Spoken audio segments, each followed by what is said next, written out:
Ah, Dragon Ball Z. I can never seem to escape you. I see you everywhere in my house. Well, I think it's because I've been a huge fan of the series ever since I've been a little kid. I remember like it was yesterday. I was going through Cartoon Network one day at my grandma's house, and there it was, a sight to behold. My first ever episode of Dragon Ball Z that I ever watched. Which was ironically the final episode. Yep, I started Dragon Ball Z on the final episode. But then, of course, Cartoon Network started marathoning the original Dragon Ball series, and the rest is just history. After that, they started marathoning the original Dragon Ball Z series, and I just kept on watching it from there on out. I've been a huge fan of the series ever since, and I hold no regrets. I have a bunch of figurines, I have a bunch of video games, I have a bunch of toys of it. But of course, like every popular anime, it has its fair share of video games. And oh my god, Dragon Ball Z was no exception for that. There have been so many Dragon Ball Z games, I can't even count them. In fact, this series is mainly dedicated to reviewing a bunch of these Dragon Ball Z games, and most of these I don't think I'll be able to play because there's so many. I feel like I'm going to stick with the ones that are most well known, practically the mainstream ones. I'll probably dabble in and out of the handheld titles, but as of right now, I'm purely sticking with the original console games. And as of right now, we're going to be starting off with the PlayStation 3 era of Dragon Ball games, since this is the era I mainly grew up with. However, while thinking about what game to start off with in the PS3 era, I decided to finally go with Dragon Ball Z Burst Limits. This is the game I grew up with the most. I had a lot of memories with this game because this is the first ever Dragon Ball Z console game that I ever owned. So due to popular demand, welcome to Goten Reviews Dragon Ball Z Burst Limit.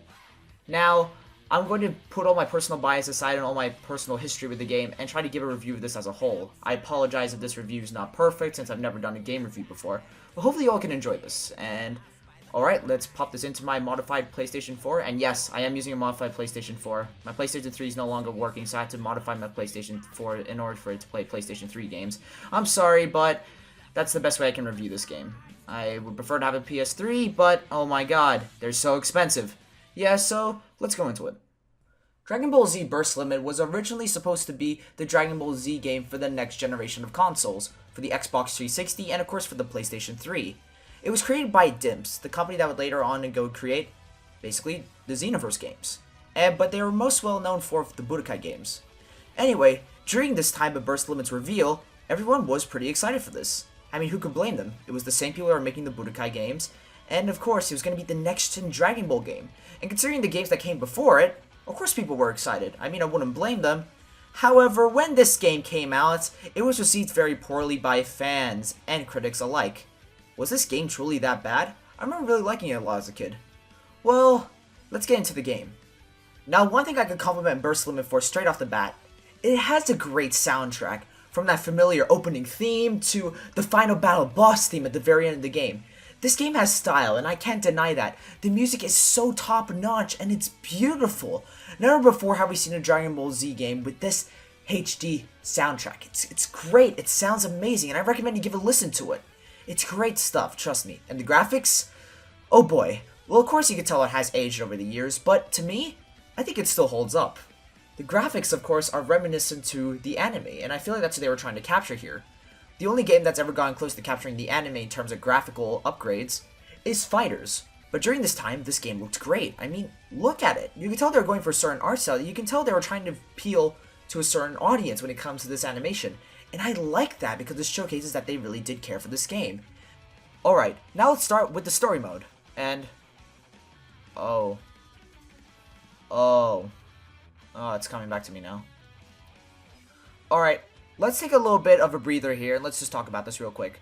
So during this time, Burst Limit was supposed to be the next-gen anime game for the Xbox 360 and PlayStation, which of course meant Microsoft and Sony basically pressured Dimps into releasing this game ASAP in time for the games to come out.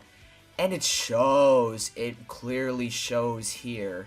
I mean, we have the basics. We have the Saiyan Saga, the Frieza Saga, the Cell Saga, and that's it. Really? No Madrid Saga or anything? What happened here? Well, because of this rushed development, that means they had to cut out a lot of the story mode, and this is so distracting to me. We got games like Budokai during this point, and Budokai the Tenkaichi series. And they had great stories. They started from Dragon Ball and made their way up to Dragon Ball GT, since that was canon during the time. But it's a very eyesore for me. Back in the day as a kid, I never really cared so much. I just wanted to play a game. But at the same time, you can't deny that it's very lacking, considering the games we got before it. And, I mean, at least we got, like, somewhat of a Broly story and a what-if story if Bardock was came back to life and basically visited Goku, but that's all the story has going for it. It's very lackluster, which brings me to my next point about this game, the cutscenes. Well, let's start off. The cutscenes are represented in terms of this way. Basically, the characters would have a certain emotion, and basically it would replay the exact same fighting animation. Like, for example, take a look at this, for instance. When we first meet Raditz at the start of the Saiyan Saga, Raditz punches Goku in the guts, and then kicks him in the face. However, we see the same animation play out when Broly fights Goku. And this is so distracting to me because, think about it logically. A lot of the fighting animations in this game, especially for the cutscenes in the game, are basically just copies of one of themselves. Basically, each cutscene in this game, when it comes to the fighting cutscenes, is basically just the exact same animation, except they changed around the models and changed the scenery. And to me, that just screams laziness. I don't know if it's rushed development or anything, but could it have hurt to add a little more animation to it? This just doesn't cut it. It's so distracting to me. I mean, back in the day, these look cool. I mean, these look still cool until this day, but did it really not hurt to just add a little more animation to it? I mean, look at this. It just keeps on going. It's just a random pattern. I just don't understand what was going through their minds during when they were making this. But that's enough of the story. Let's just move on to the gameplay. Dragon Ball Z Burst Limit has a very interesting form of combat. Basically, it's very reminiscent towards the Budokai games, however, at the same time feels different. This time, you can take control of your surroundings. The fighting mechanics don't feel as clunky, and you feel actually agile in this version. You can move around freely, you can move really fast, making for fast-paced gameplay, which I actually like. You have more key blasts in your disposal. So basically, even though this combat style is definitely similar to Budokai, and the combos are basically relatively the same, it's nice and a fresh take on it all. It's more of an improved version, and it really helps that the 3D environment cater towards the fight. And that's what really works for me. However, with the super attacks though, they can be very broken at times. It's really easy to use, and basically you can just spam the hell out of it if you just use the right form of key attacks. If you know how to time your attacks properly, you can basically win the game without a problem. And the biggest problem with the gameplay would have to be the characters. Now, usually when it comes to fighting games, you have a certain character that can combat against another character. For example, you have Goku, and usually the combat against that would be Vegeta. The biggest problem with this game is that the most OP characters are just Goku, Frieza, Vegeta, Cell, and Broly. But everyone else is weak. If you put up, say, Broly against someone to the likes of Gohan, Gohan's gonna lose. Broly is super broken, and that's the biggest problem. Certain characters are too OP, so if you pin them against smaller characters, it's basically just a real pushover. It's bad when you play multiplayer with friends because you can basically be an absolute ass to them. You can just flat out destroy the CPU whenever it comes to arcade mode, and I have to say, that's a really much of an eyesore for me, and I feel like this should have been something that they could have easily avoided, but for some reason, they added it anyway. Now, one of the biggest problems, in my opinion, about the gameplay is this. You see those little icons underneath your health bar? That's basically your assist area. If you activate these during a battle, a cutscene will trigger, basically either healing you, giving you extra ki, or basically having an ally help you during the battle. Now, my biggest problem with these is that it distracts you from the battle.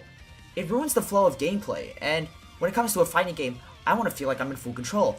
I want to feel exhilarated. I want to go into a nice, fast-paced adventure. Then all of a sudden, the CPU activates one of their assists, and it's so distracting because it basically ruins the flow of gameplay.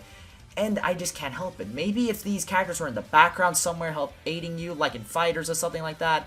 But no, they're there, triggering a cutscene, and it just ruins the flow of gameplay. And one of the biggest problems when it comes to Dragon Ball Z Burst Limit is how abruptly the story ends. The story ends with Broly defeating Goku, Goku powering up, then the story ends. No prologue, what happens afterwards. That's just how the game ends. And this is one of my biggest problems. When it comes to Dragon Ball Z games, you can tell they really cared for the story if the story can cater towards the people who know nothing about Dragon Ball Z. If they can learn the story from the video games. If your game doesn't do a good job in doing that, then sorry to say, the story mode has absolutely failed. When I was a kid, I found out more of the plot of Dragon Ball through the video games. And if I don't have that kind of aspect when it comes to a plot, then it's not a good plot for a Dragon Ball Z game. Raging Blast and other games in the future will help continue to improve this concept. Basically, they do a better job at telling a story. The Budokai and the Budokai Tenkaichi games do a better job, and Burst Limit is lacking when it comes to the story mode. I'm sorry, but it's very lackluster, and basically, this kind of story mode can turn people off because of how basic it is. So, all in all, Dragon Ball Z Burst Limit is one of those games, is a prime example of rushed development. This game has a lot of problems, but at the same time, I could see a glimmer of a great game coming out of this. The art style, the music, you can tell they put a lot of work into it. And sadly, that's where it ends. Dips, of course, will learn from this mistakes and basically create the Xenoverse series, but I feel like Xenoverse would be one of those games where it's what Burst Limit would have been like if they were given more time to develop this game. Like I said, I could see a glimmer of a good game coming out of this, but sadly, it's just weighed down by a lot of its flaws, and even though it's a child favorite of mine, I need to explain the flaws, and that's something that I can't leave out because that wouldn't be a proper review. So Dragon Ball Z Burst Limit is one of those games that hasn't aged well, and if you see this, like, say, in a pre-owned area in a local GameStop or something, it wouldn't hurt to give it a shot. It'd be really cheap compared to what it was when it first released. $60, that was not worth the price. You can get it now for like $10 or $12 on eBay now, so I think this is the best time to buy it now. I'm going to give Dragon Ball Z Burst Limit a 6 out of 10.